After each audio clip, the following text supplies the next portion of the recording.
নমস্কার বন্ধুরা, মানবীর রান্নাঘরে আপনাদের সবাইকে স্বাগত জানাই।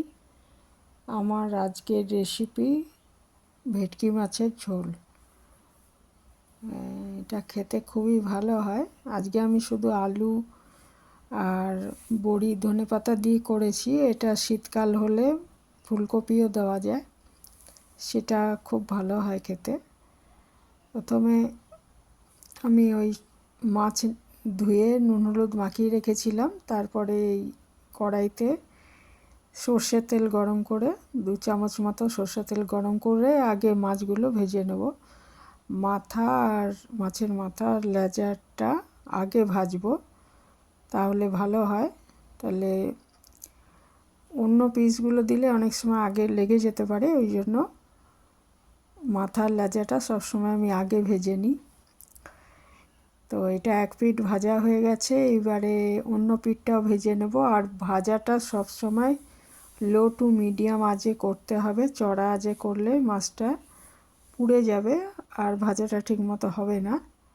তারপরে এই বাকি 4 পিসও 2 পিঠ একইভাবে ভেজে নিলাম। আর বড়িগুলো তো আমি আগেই ভেজে নিয়েছিলাম। এইবারে ওই কড়াইতে আরেকটু তেল দিয়ে আমি একটা আলু কেটে ধুয়ে রেখেছিলাম, সেটা ভেজে নেব। একটু জিরে ফোড়ন দিয়ে আলুগুলো আগে ভেজে নেব।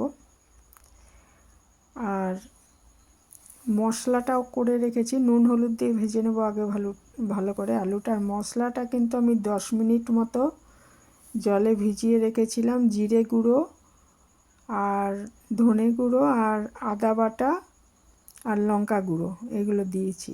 আর একটু কাঁচা লঙ্কাও এর সাথে দিয়ে দিতে পারেন, তাহলে শুকনো লঙ্কাটা গুঁড়োটা কম দিলেই চলবে। তাহলে আলুটা ভালো মতো ভাজা হয়ে গেলে এতে আমার জলের মধ্যে যে মশলাটা গুলে রেখেছিলাম ওটা দিয়ে দিলাম। দিয়ে এটা ভালো মতো ভেজে নেব। কাঁচা গন্ধটা চলে গেলেই, আর যখন এটা তেল ছেড়ে আসবে মশলাটার থেকে, তখন বুঝতে হবে যে মশলাটা ভাজা হয়ে গেছে। দেখুন, এটা এই যে তেল ছাড়তে আরম্ভ করেছে ভাজা মশলাটার থেকে, তার মানে এই মশলাটা একদম তৈরি হয়ে গেছে। এটা জিরেটা বেটে নিতে পারলে আরও ভালো হয়, কিন্তু সেটা তো সম্ভব হয় না সব সময় আজকাল আমাদের, সেই জন্য গুঁড়ো জিরেতেই করেছি রান্নাটা।